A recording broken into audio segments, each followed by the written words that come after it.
Baka may problema dito sa ah, signal. Anyway, meron na naka-record naman. So, okay na po, no?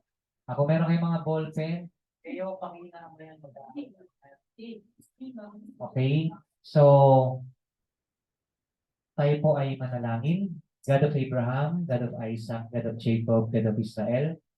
Magandang hapon, Panginoon. At marami pong salamat sa itinuro mo sa amin kanina umaga sa Parasya 83 and about cleansing. And salamat din sa buhay ni Kuya Fraser na nag-guide sa amin bilang facilitator. Salamat din sa buhay ni Kuya Jose Jimeno na naka-join sa amin bagamat 12 hours ang pagitan ng oras namin at sa oras sa kanila. But still, nakasama namin siya. And salamat din higit itong hapon na makapag-aral kami ng iyong salita. Samahan niyo kami, ang iyong banal na espiritu ay gumabay at pumatnubay sa amin at magbigay ng pangunawa, karunungan at mag-witness sa bawat isa sa amin upang maintindihan namin ang aming pag-aaralan ngayon. Pinupuri ka namin, dinadakila. In Yeshua's name we pray. Amen. Okay, so understanding the second coming of the King. So, nakalagay po dyan, introduction, yung chart ng 7 feasts and Shabbat. So, tingnan natin. Ayan. So, kung mapapansin po ninyo, so para siyang relo. At yung pinakakamay is yung Shabbat. Di ba? Di ba sa relo, tik, tik, tik, gano'n. Yung pinakakamay yung Shabbat. Bakit yung Shabbat ang pinakakamay? Kasi po, yan ang ginagawa natin tuwing Sabado. Okay, kaya sa feast, sa Leviticus 23, ang inuna sa verse 3, yung Sabbath, yung ordinary Sabbath, bago ibinigay yung mga pista o yung feast. Tapos sa winter north, sa summer south, tapos sa spring east, sa fall west. Was that a coincidence na nasa east part yung mga feast na na-fulfill ni Yeshua?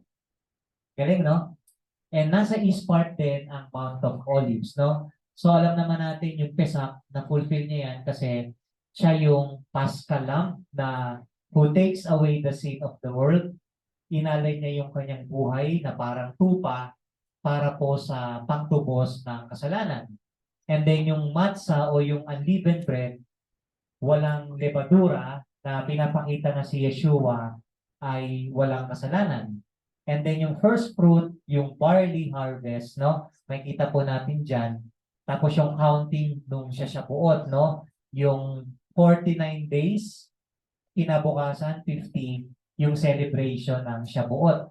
And di ba meron akong pinakita sa inyong video na yung last part na pinuntahan namin nung last day namin yung Ella Valley.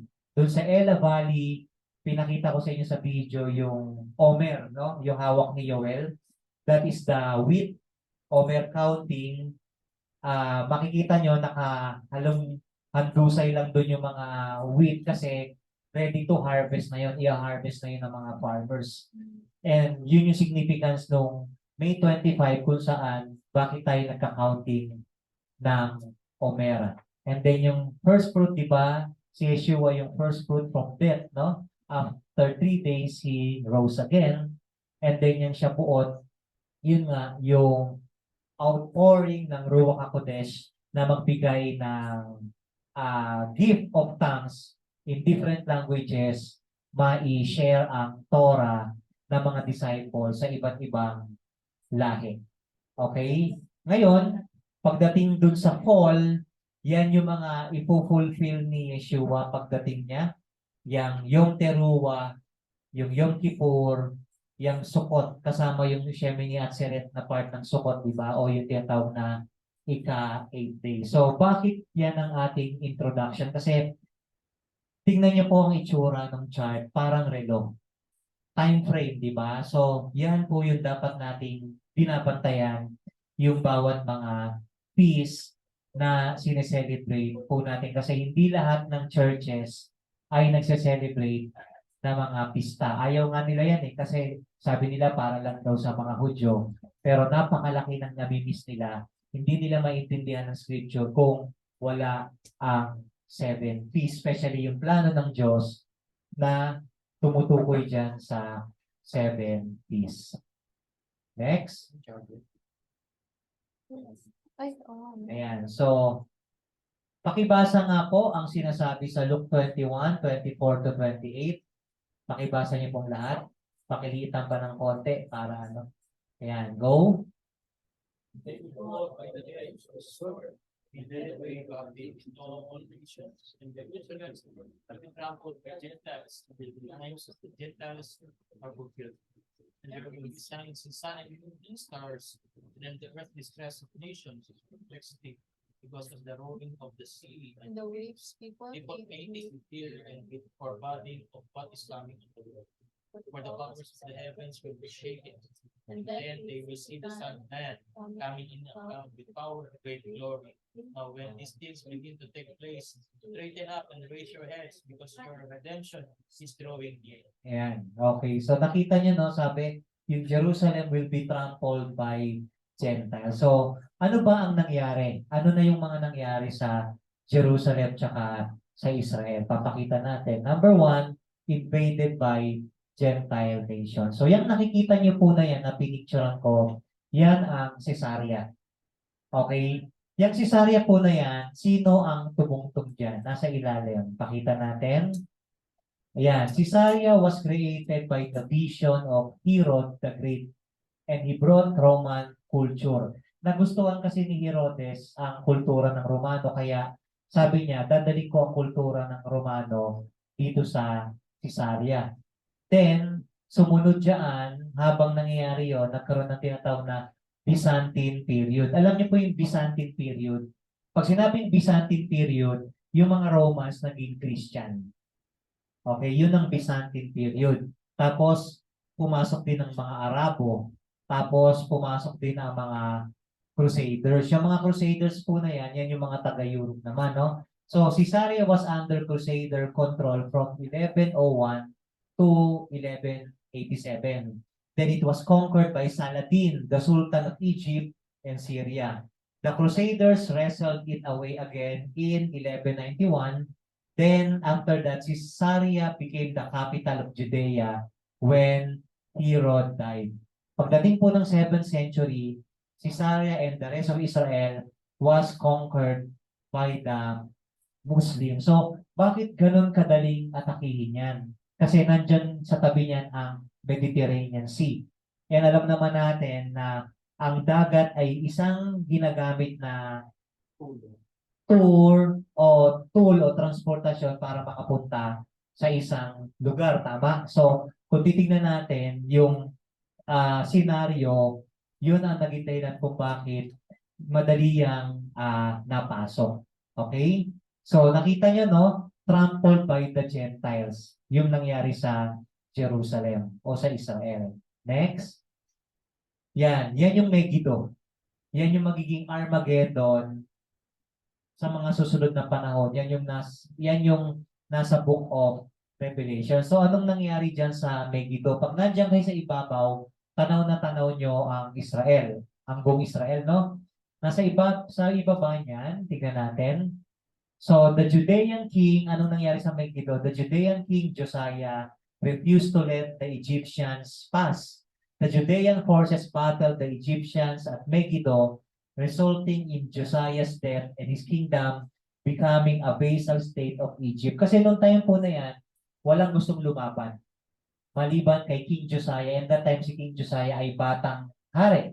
Pero matapang siya, sabi niya, hindi ko matotolerate ang ginagawa ng ibang lahi dito sa ating bansa. Alam niyo, pag napuntahan niyo po yung Megiddo na yan, ang dami po diyang traces na yan po ay tinayuan din ng mga temple, tinayuan ng mga Diyos-Diyosan. Sa madaling salita, na ano po siya ng paganism na tinatawag. Kaya sabi ni Josiah, hindi ako papayag, lalaban ako kasi ayoko alipustanganin ito ng ibang lahi. But sadly, nung nilabanan niyo po ang Egyptian king, siya po ay namatay. So yan yung nangyari sa Megiddo. And then, yan. Ano po yan nakikita ninyo? Yan po yung part ng temple na dinistruct ng Romans. Tignan niyo po, Nahukay yan ng archaeologists. At dito sa tabi na yan, nandun ang wall ng temple na buo pa. Okay, so nung dinistruct ng Romans noong 70 AD, ang Second Temple, yan po ang naging itsura nung kanilang destruction. Sa paligid po niyan, ang lalaking bato na patunay na dinistruct ng Romans yung tinatawag na Second Temple. So yung mga pinapakita ko po sa inyo ay part ng history kung ano yung nangyari sa Israel at sa Jerusalem. Okay? So ayan, no? Nakita niyo po nanunuyo yung aking labi, no? So the siege of Jerusalem of 70 CE was the decisive event of the first Jewish-Roman war in which the Roman army led by future Emperor Titus, o at that time si Titus yung emperor nila, na besiege niya po yung Jerusalem, which is the center of Jewish rebel resistance in the Roman province of Judea. Okay, so yan yung mga nangyari na. Ngayon, what is happening now in Jerusalem and Israel? Okay, number one, meron pong nangyayari na status quo. Ano po yung status quo? The eastern part of the temple is now under the control of the Muslims. The western portion came under Israeli rule, while the eastern portion, populated mainly by Muslim and Christian Palestinians, came under Jordanian rule, with the international community withholding recognition of the respective areas of control of both parties. Kaya, iisipin nyo, bakit bansa ito ng Panginoon, pero bakit may mga nakatirang ibang lahi? Doon tayo magtataka, no? Anong nangyari, di ba? Kaya, yung scripture ngayon na inaaral natin, hindi siya sinungaling. Totoo siya kasi yung mga sinabing prophecy is nangyari at nangyayari. Kaya pag nandun po tayo sa Jerusalem, katulad ng sinabi ko sa inyo kanina, masigit niyong maintindihan yung Bible, masigit niyong maintindihan yung scripture. Ngayon, bakit nagkaroon ng status quo? Pag sinabing status quo, again yan yung definition, no? Yung merong kumukontrol ng isang lugar, no? Tapos nagkakaroon ng tinatawag na tension. Paano yan nangyari? Noong 1967, tingnan nyo kailan lumaya at naging nation ulit ang Israel as naging nation siya? May 14, 1948. Alam niyo ba the following year, may lumusog ka agad sa kanila na Arab nations, no? Hinera ka agad sila. Tapos pagdating ng 1967, ano nangyari? Ilang araw yung gera? 6-day war. Anong ginawa ng Jordanians? Nilusog sila yung West Bank, yung East Jerusalem. Okay, papakita ko dyan mamaya yung picture ng East. Attack Israel at sino yung tumulong? Syria and Egypt. Sino si Syria? Islamic State of Iran and Syria. Si Syria, ang sumasakop sa kanya ngayon ay Iran. Okay, kaya nagkaroon na tinatawag na ISIS. Now, the Israelis pushed the Jordanians out of the West Bank, and as a result, they took East Jerusalem and the Temple Mount. The Temple Mount has been controlled by different people, nations, and empires over the past 3,000 years. At alam niyo yung tinatawag na Temple Mount. Bakit siya tinawag na Temple Mount? Pakita natin yung picture. Ayan. Yung Temple Mount is the Dome of the Rock. Anong itsura talaga niyan? For your information, yung kinatitirikan na yan yung temple ng Panginoon na sinira nila. Yan ang nilagay. Bakit? Ang sabi nila, enough is enough, Christian, enough is enough, Jewish people, it's time for us, Muslim, to reign. Kami na ang maghahari dito. Pero Muslim to, kuya. Muslim yan. Muslim yan. Hindi kami nakapasok dyan. Mosque yan, ng Muslim. Yan yung Dome of the Rock. Yan yung Dome of the Rock. Ngayon, ikukwento ko sa inyo kung ano yung nangyayari dyan. Okay? So, tignan ninyo. Yung dating temple, yung kay Zerubbabel na, di ba? Yung time ni Solomon, dyan tinayo. Yung time ni Zerubbabel, dyan din tinayo. Bakit wala dyan? Pag nandun kayo ngayon sa Israel, doon yung makikita na yung temple ng Panginoon nasa ibabaw, yung wall niya nasa gilid, sa ilalim. Papakita ko sa inyo mamaya. Next. Yan. Ano yung wall na, ano yung gate na yan? Yan yung inatake ng Jordanian, ng Egyptian, ng Syrian, nung Six-Day War. Yan yung part ng East Gate ng Jerusalem. At yung next picture, makikita niyo yung mga butas-butas. Ayan. Nakikita niyo itong mga butas-butas na ito? Yan, lahat yan. Yan pa yung bala noong 1967. So, ano pa, no? Fresh pa. So, ibig sabihin yan, nakikita po nyo na yan ay hindi replica, kundi yan pa yung original. Okay? Anong tawag dyan, kuya? Yung East Gate, yung ano, yung gate na kung saan inatake yung Jerusalem ng Jordan, ng Egypt, ng Syria, na tumagal ng 6 days. Yun yung tinatawag na 1967 Six-Day Wow. War. Okay? Okay, focus po muna tayo dito kasi importante ito. No? So even though many people lay claim to the rights of the Temple Mount, only one group of people actually paid for the property. Sino? Sino yung nakabili ng property na yan? Kasi lahat kinlaim nila. Kinlaim ng mga Muslim, kinlaim ng mga Romans, pero hindi nila binayaran yan. Sinong tao lang ang nagbayad ng Temple Mount? At bakit niya yan pinili? Okay, so tingnan natin. 2 Samuel 24:18 to 25. Ang sabi, hindi, nandiyan na yan. Okay, and God came that day to David and said unto him, go up, rear an altar unto the Lord in the threshing floor. So, ibig sabihin, ano yung part ng threshing floor sa temple na inaaral natin? Ano yung part ng threshing floor sa Mishkan? Threshing floor. Bakit binili ni David yan? Yung threshing floor. Ano yung threshing floor sa Mishkan? Ark of the Covenant. Okay, so sabi, threshing floor of Arauna, the Jebusite, and David, according to the saying of God, went up as the Lord commanded, and Arauna looked and saw the king and his servants coming on toward him. And Arauna went out and bowed himself before the king on his face upon the ground. And Arauna said, wherefore is my lord the king come to his servant?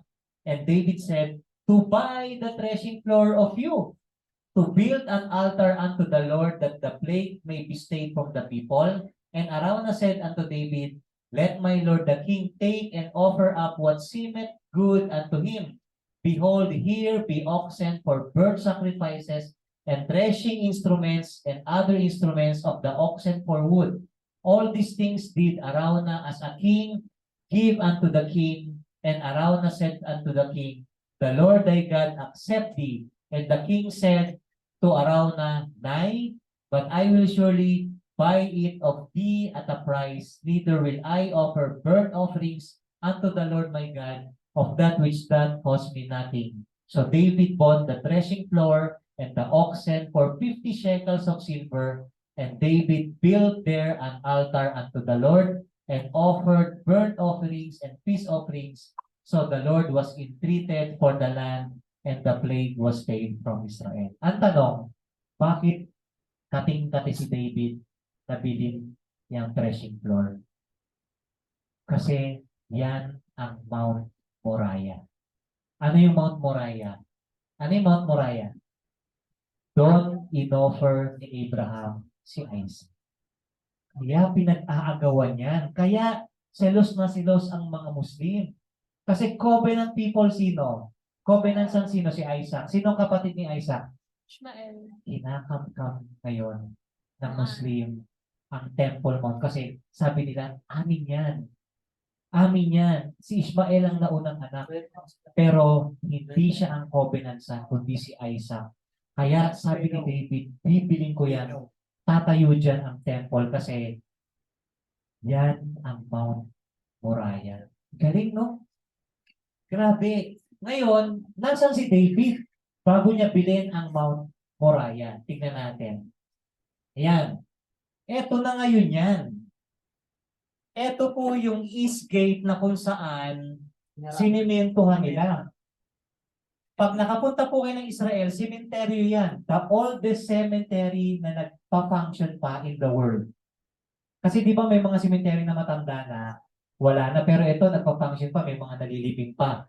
Pinicturean ko po yan, ang ganda ng pagkakaano dyan. Ito ngayon yung Temple Mount. Nandyan sa taas yung temple dati ng Panginoon. At doon po kami nagpe-pray sa kabila. Yun yung west part. Yun yung buo pa. Ngayon, bakit tinawag na Wailing Wall? Kasi doon nagpe-pray ang mga Hudyo umiiyak. Kasi sabi nila, nasa taas ang temple na original. Dito kami nagpe-pray kasi ito yung pinakamalapit na access para marating namin yung temple.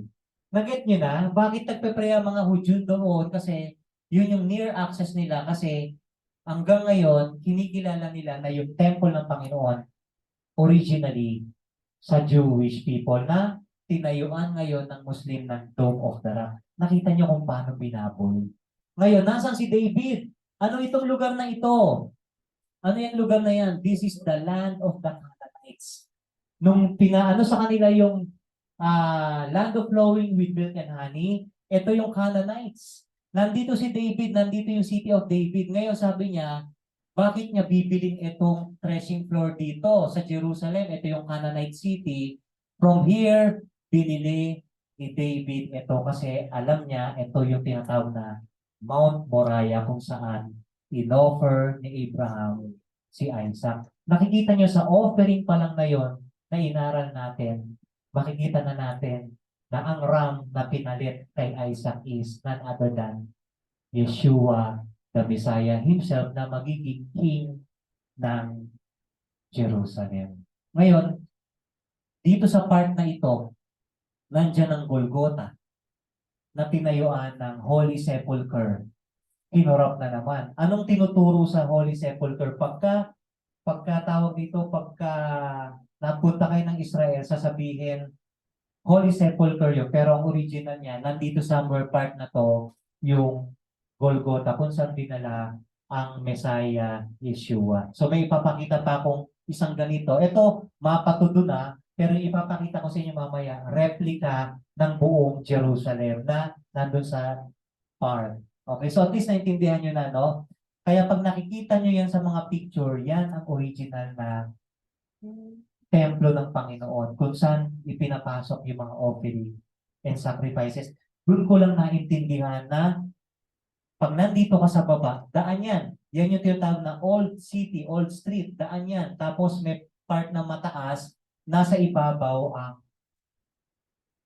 city of o ang temple ng Jerusalem at nasa tuktok pa yung tinatawag na threshing floor na ngayon, yun na yung Dome of the Rock. So nakita nyo yung history, di ba? Yes, Bob? I guess, kasi ito si David, kasi sa Bible, kung umakyat sila, makanta pa sila eh. Umakyat pa sila. Kaya pinuntahan namin yan. Ito yung City of David, tapos yung Pool of Siloam na nadidiscover na nandito na. Kaya ang dami pang hinuhukay ngayon sa Israel.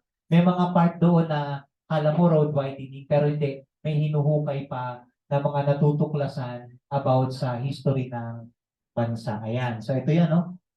Temple Mount, kaya tinawag na Dome of the Rock. East, West. Okay, so north, south, east, west. Okay, so I hope lumilinaw na po sa atin, no, yung nangyari. And then next,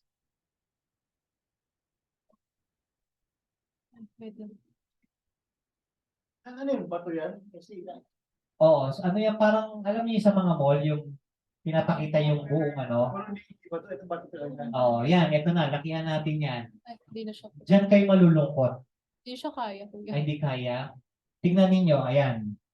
Baka pwede ka. Yan yung top view ng mapa ngayon ng Jerusalem. Tingnan nyo Tingnan nyo. Sa 4 na quarter ngayon sa Israel, sa Jerusalem, kanino yung pinakamalaki? Tingnan nyo Ayan, Jewish quarter, ito lang. Armenian quarter. Christian quarter, pero tignan nyo yung pinakamalaki. Quarter ng Muslim ang pinakamalaki. And yet, kanino yung temple na yan, di ba? Kanino pinatayo yan sa mga Jewish? Ito Ito kuya people. yung Dome of the Rock. Oo, Ito? ito. Ano nga to? Nandito Anong yung lugar ano, yan? ayan oh, Temple Mount. Ito yan. Sa mapa. Ayan. Ito ay ito. Nandyan. Kaya tingnan nyo, yung east, yung west part, ito west part, sakop ng Israel, yung east part, sakop ng Muslim. Yan yung tension na nangyayari ngayon sa Israel. Bakit may gera? Bakit pinapaulanan ng rockets, di ba? Bakit may tension? Bakit yung templo ng Panginoon hindi totally kontrolado ng Israelita? Bakit may kahati sila? Kasi nga, ito ngayon ang pinangahawakan ng mga Muslim. Dome of Nasa the Rock. amin yan ngayon, yung Dome of the Rock. Okay? Nakita niyo na, no, yung nangyayari? Nagseselos kasi sila dahil. Yes nga po, kaya kanina sinabi ko, di ba? Kasi nga, yung Ishmael, tapos yung Isaac, di ba? Tapos yung Mount Moriah pa, di ba? Ngayon, lalo yung maiintindihan yung nangyayari. Kaya nga sabi ko po sa inyo kanina, pag nandun kayo sa Israel, mas lalo yung maintindihan kung bakit ganito yung nangyayari ngayon sa Jerusalem. Yan, the Mount of Olives, pupuntahan na natin. The Mount of Olives, Yeshua and His return. Saan unang binisita ni Yeshua ang Mount of Olives? Sabi sa Luke 19:21-38, babasahin ko po, nandiyan na lahat.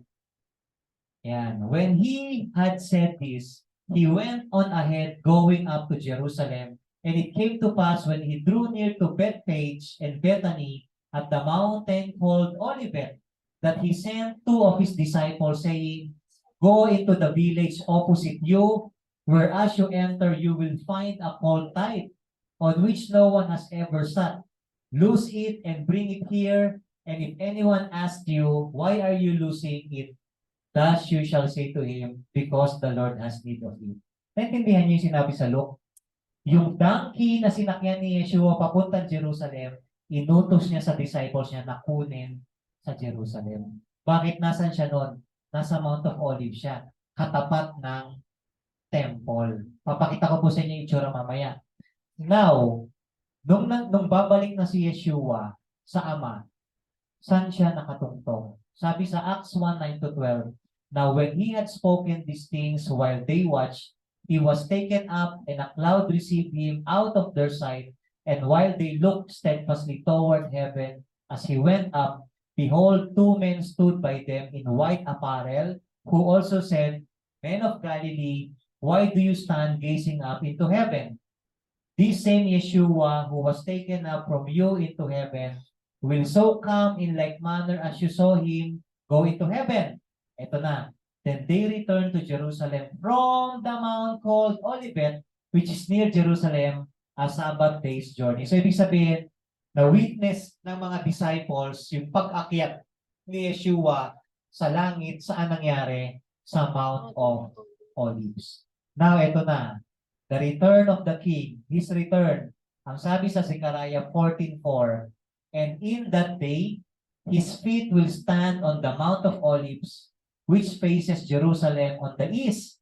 And the Mount of Olives shall be split in two from east to west, making a very large valley. Half of the mountain shall move toward the north, and half of it toward the south. So papakita ko sa inyo ngayon. Ito na po yung senaryo. Ito yung east part. Ito yung temple. Ito yung Dome of the Rock, yung Temple Mount. Kung saan ko po kinuna ng picture yan, nakatungtong ako niyan sa Mount of Olives, kung saan umakyat si Yeshua. So pagbalik ni Yeshua sa Mount of Olives na kung saan nakatungtong ako nung pinicturean ko po yan, babalik siya ngayon sa west. Nasa east si Yeshua niyan, yung Mount of Olives po nasa east ako niyan. Ito po ay nasa west part. Babalik si Yeshua diyan. Okay, nakita niyo po, ang layo po niyan, tapos sinod ko lang yung camera, kitang-kita niyo po, nakikita niyo, ito yung gate na sinaraduhan. Sursum. Wala. Pero na, hindi alam na. Hindi, ito. Ayan, so at least naiintindihan niyo na, tapos pakita pa natin ibang picture. Ayan, ito po yung replica. Yan, simento talaga sa isang part na hindi po lahat nakakapunta pero kami nakapunta dyan. Nasa ibabaw po ako niyan, Ano po yan replica yan na maliit, parang part lang na buong Jerusalem. Tignan niyo po, ito yung Parang dating ganyan. itsura. Nung wala pa yung Temple Mount o yung Dome of the Rock ng mga Muslim, yan yung original na itsura. Yan yung, di ba nakakakilabot? Ito yung east. Replica lang. Ito yung east. Yung hindi pa nasasaraduhan. Nandun yung west kung saan nagpe-pray na yung mga Muslim, yung Western Wall. So ito pong kinatatayuan ko dyan sa ibabaw ng park, yan po yung iisipin natin ngayong Mount of Olives. Ito si Yeshua sa Mount of Olives, babalik siya ngayon dyan. Wow, Brother Topher, excuse me. Sino po ang nagsara ng East mga Gate, Muslim Eastern po, mga Gate? Muslim. Bakit nila? Kasi nila naniniwala ginawa po sila doon daw dadating ang Messiah kaya isinara Dito, nila. ito yung sinarado nila. Kasi may Messiah naman din sila, di ba? Yung Mahdi. Hindi Ano naman po? siguro they have their own Messiah, di ba? Ang mga Muslims. Yes po, Hindi pero naman kasi siguro po, dadaan. kinokontra din nila yung Messiah ng Israel. Kasi alam po nilang babalik. Naniniwala din po kasi sila sa Messiah ng Israel. Okay. Mas kinakatakutan na ata nila yon. Kaya Yes po. sinabi Kasi yung alam po gate. nilang darating talaga. Kaya para Bakit? Diyan ba talaga dadaan si Yeshua or galing sa heaven, pababa? Dadaan pa siya dyan? hindi po siya dyan dadaan Kailangan niya sa pang east. dumaan mismo dyan sa gate na Opo. yan? Ang Kaya understanding lang po nila. kasi nila manggagaling sa east. Kaya alam po kasi nila yung east part is Mount of Olives. Kaya yung east part ng temple, yun ang isinara nila. Pero Mm-mm. hindi pa makapangyarihan si Yeshua. Di ba? Oh, Hindi pa niya kayang tibagin ang simento. Di ba? yes. Yan. Yung ang tomb niya. Okay. Okay, Yan thank po. you. Okay. So, ayan po. Ito yung dating itsura nung wala pa yung Dome of the Rock. Ito yung Canaanite city kung saan nandyan yung City of David. From City of David, sabi ni David kanina sa binasa natin, bibiling ko ang threshing floor. Ito yung threshing floor. Yan yung Mount Moriah kung saan inoffer ni Abraham si Isaac. Nakita niyo po yung ganda ng temple, no? Grabe. Tapos biglang nung na-distract. Tapos ito pala, ito yung kay temple naman ni Herod. Sa Acts, saan dinala si Yeshua? Praetorium, di ba? Yung Praetorium pala na tinatawag doon sa temple ni Herod. Tapos sa temple ni Herod, dinala si Yeshua sa lugar ni Caiphas. Si Caiphas yung high priest. Tapos nung dinala si Yeshua sa ni Caiphas, ang sabi ni Caiphas, dali niyang kay Poncio Pilato. Pagkatapos kay Poncio Pilato, anong hatol ni Poncio Pilato? Naghugas siya ng kamay, sabi niya, wala ako nakikitang kasalanan sa taong ito. And from Pontius Pilate, saan dinala si Yeshua? Ito po yung sinasabi nilang Golgotha. Kung saan pinahirapan si Yeshua at ipinako. Anong ibig sabihin ng Golgotha? Skull. Skull. Doon ipinako ang Messiah Yeshua. Kaya pagka naiintindihan niyo po ito, doon kayo ma-amaze na yung Yeshua ang sinasamba niyo, buhay eh. Kasi darating siya. Kaya nung tinuturo po ito sa amin, alam niyo po yung naranasan, yung na-feel ko excitement na ituro ko agad ito sa inyo. Sabi nga ni Kuya Ted, ang dami mong ituturong magaganda kasi na-experience mo. And totoo po, iba yung na-experience mo, iba yung nakita mo, iba yung Hudyo yung nagtuturo sa'yo. Kaya nakaka-bless po, nakaka-amaze na ito pala yung talagang nangyari na bakit sinumpa ni Yeshua, bakit niya kinurse before yung Jerusalem? Kasi ito yung mangyayari na sa katigasan din ng ulo ng mga Jewish people, ito yung nangyari. Pero napakabait pa rin ni Yeshua kasi babalik siya ulit sa Mount of Olives para ipagtanggol ang mga Israelita. Pag binasa po natin yung buong Zechariah 14, ang ganda po ng gagawin ng Messiah Yeshua. So nakakalungkot lang yung dating maganda, binaboy, tinayuan ng Dome of the Rock, pero babalik ang Messiah Yeshua. Kaya po yung aking introduction, makikita niyo bakit yung wall ay yung relo, di ba? Yung feast kasi yun po yung ating babantayan. Nakita niyo naman from the City of David, di ba yung roots of Jesse from David, diyan kasi manggagaling sa kanya ang Messiah Yeshua. Tapos nakita niyo from David, from the tribe of David, Judah, andito kung saan ko po kinunan yung east part, yung Mount of Olive, tapos tanaw na tanaw mo po yung Jerusalem. Nandun yung west wall, yung east wall, tapos nasa gitna po yung pinaka-temple na pinagawa kay Solomon, and eventually yung second temple kay Zerubbabel. Okay? Bakit mo na ginawa yung bato? Kaya, yun, magandang question. Kaya ito ginawa sa park para makita ng mga taong bumibisita sa Israel kung ano talaga yung aktual na itsura Before. ng Jerusalem. Kasi hindi mo talaga maintindihan bakit may Dome of the Rock. Ano yung Dome of the Rock? Doon ko lang talaga na ano na yun pala yung temple na nasa ibabaw. Kaya lang kinurap kasi sabi ng Muslim, it's time for us to shine. It's time for us to reign kasi kami naman ang kokontrol sa Jerusalem. Kaya po merong hidwaan talaga. Pero hindi kayo matatakot. Ngayon yung mga itayo nilang bahay. Ayan, good question. Saan ngayon, nasan ngayon yung mga Holy Sepulchre? Nandito po sa part na ito. Yan, tinayuan yan. May mga nakatayo dyan na Roman, tapos may mga Greco-Roman. Kaya makikita nyo po bakit may mga nations ako pinapakita sa inyo kasi ganun po ang nangyayari ngayon sa Israel, sa Jerusalem na pagamat land siya ng Panginoon, marami pong mga naka-establish ngayon na mga Roman churches, Greco-Roman, tsaka hindi total, parang sabi natin binaboy, pero meron silang tinitwist na teaching.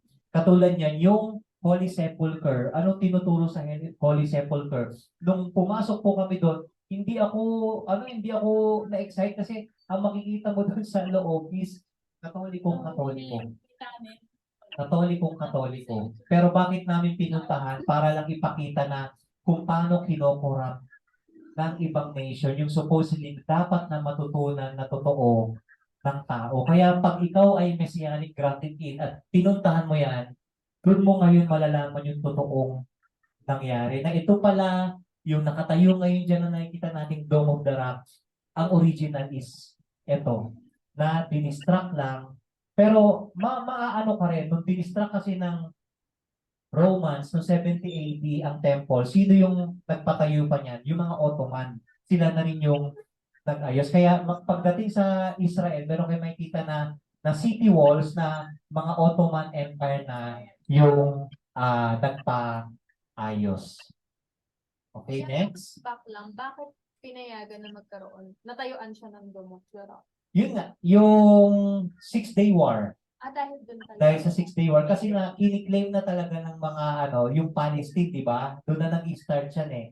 Doon na kiniklaim na nila na meron silang part sa Israel, yung mga Muslim. Kasi ayaw nilang pumayag na wala. Kasi nga, kiniklaim nila na si Ishmael ay anak din ni Abraham. Kaya noon pa lang talaga, may tension na. Kaya di ba, Ismael, Isaac, Esau, Jacob, 12 tribes of Israel. Kaya yung prophecies sa Genesis 3:15, di ba, between you and the serpent, di ba yung senior ko sa inyo, doon pa lang may prophecy talaga na ito ang mangyayari sa mga Jewish people. Yung facing ba ng dome ay si east side part yun na yung dome ng ng parang temple eh.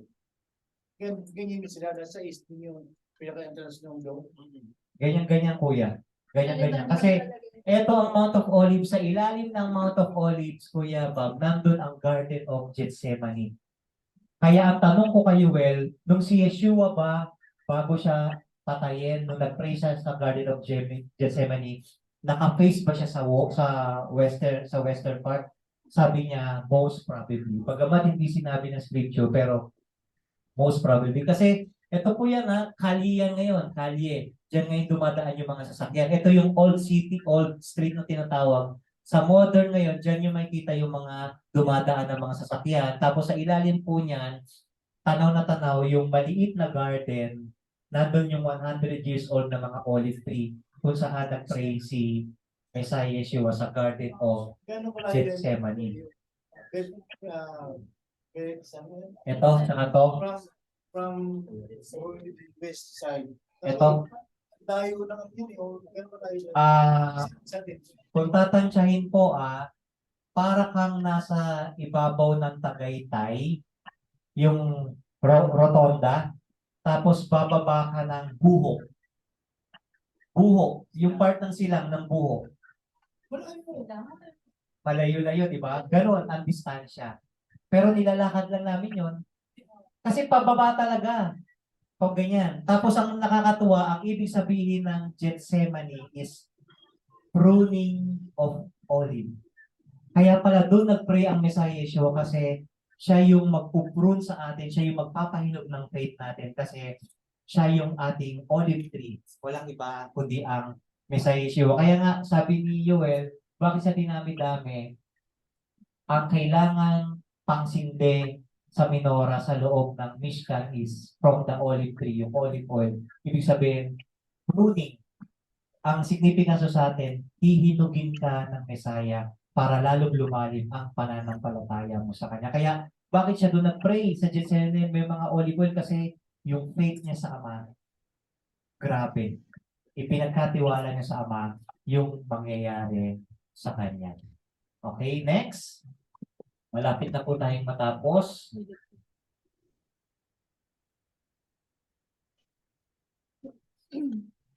Ayan, sabi po sa Jeremiah 31:38, Behold, days are coming, declares the Lord, when the city will be rebuilt for the Lord from the tower of Hananel. The tower of Hananel is a tower in the walls of Jerusalem, adjoining the tower of Mea to the east, connecting to the sheep gate.